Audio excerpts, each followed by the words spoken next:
Hello, my name is Declan McCormack, and this is an overview of my literary review.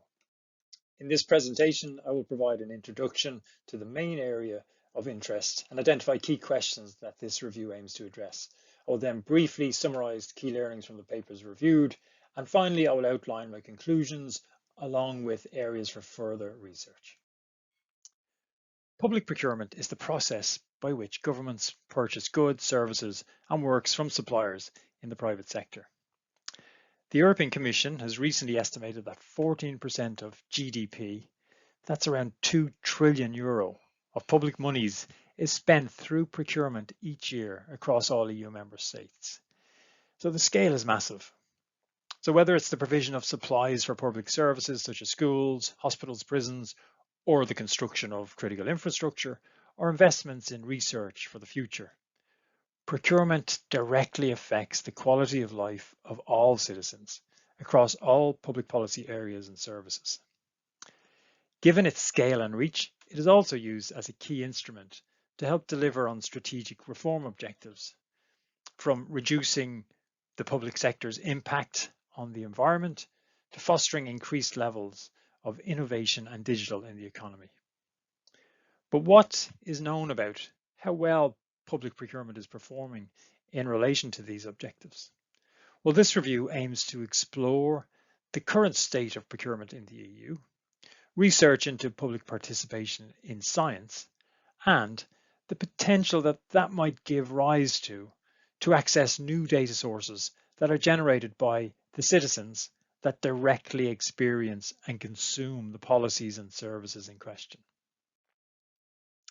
In a 2023 study, the European Court of Auditors found that public procurement has had no impact on a number of key policy objectives over the last 10 years. In doing so, however, it noted issues with the veracity of current data sources and indicators used to monitor public procurement across the EU. That study found that the data used was, in part, incomplete, inconsistent, and inaccurate.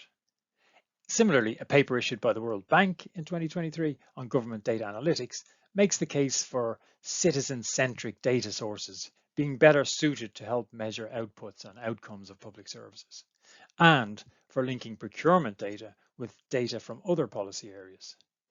But what is known about how to involve the public, in the form of either businesses or individuals, in monitoring policy and service outputs and outcomes? A recent research paper into public participation finds that big data technologies are now enabling increased flows of data and helping to balance economic and social interests. However, field research in the same area highlights the admin and quality challenges associated with involving citizens. An area that may help to address these issues is citizen science, a mature and growing field of research that seeks to formalize activities and practices that involve public participation in research, with an established set of principles of good practice.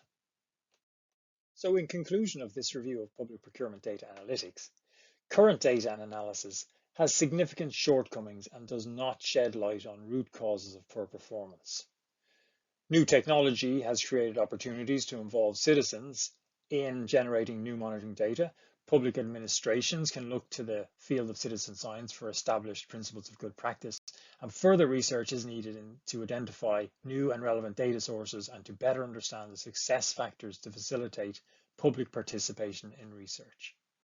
Given the inadequacy of the current state, recent research suggests that there is increasing technological potential and scientific basis to consider data-driven initiatives that look to utilize citizens as the best sensors of the problems with public policy and service outputs and outcomes. For now, however, this remains a largely untapped resource in the area of public procurement.